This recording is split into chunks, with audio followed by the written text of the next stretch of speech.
ওই, কি হয়েছে বলো? আমি তোমাকে ভালোবাসি, তাহলে আমার সাথে এত খারাপ ব্যবহার করো কেন? কি বললে? আমি খারাপ ব্যবহার করি? ভালো না লাগলে ব্রেকআপ করে ফেলো। সরি। কিসের সরি? সব কিছুতেই তোমার সরি। রিলেশন রাখবো না তোমার সাথে। প্লিজ এমনটা করো না। চুপ করো। আমি তো তোমার সাথে রিলেশন করতে চাইনি, তুমি তো আমাকে নানান কথা বলে তোমার প্রতি মায়া সৃষ্টি করেছো। তাহলে তুমি এখন আমার সাথে এত খারাপ ব্যবহার কেন করো? বলছি তো চুপ করো। এত বকবক ভালো লাগে না আমার।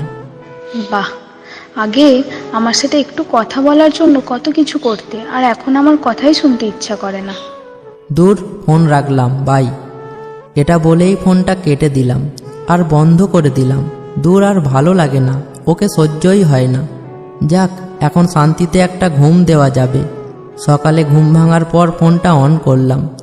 অবশ্যই সারা রাত চার্জে বসিয়ে রেখেছিলাম। ফোন অন করার পর সাথে সাথেই দেখলাম 51টা মেসেজ। সবগুলোতেই সরি আছে, আর এক একটা মেসেজ যেন এক একটা রচনা। আমি ইটস ওকে বলে রিপ্লাই করলাম। দেখি সাথে সাথেই ফোন করেছে। ফোন করেই মেয়েটা কান্নাকাটি শুরু করেছে। এইমাত্র ঘুম থেকে উঠলাম, এর মাঝে কেউ ফোন করে কান্নাকাটি শুরু করলে কি ভালো লাগে? মেজাজটা খুব খারাপ হয়ে গেল। তুমি কি এই ন্যাকামি করার জন্য ফোন দিয়েছো? তুমি জানো আমি কাল সারা রাত ঘুমাইনি।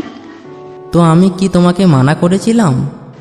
না, কিন্তু তুমি রাগ করে ফোন কেটে দিলে আমি কিভাবে ঘুমাই বলো? জানি না, সকালে না খেলে খেয়ে নিও, রাখছি। খেয়ে নিও মানে কি? বলো যে খেয়ে আসো, পরে কথা বলছি। আজব তো, তোমার কাছ থেকে আমায় কথা শিখতে হবে?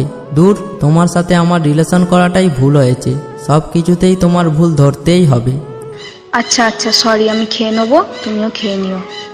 যা ইচ্ছা হয় করো, বাই। বলেই ফোনটা কেটে দিলাম।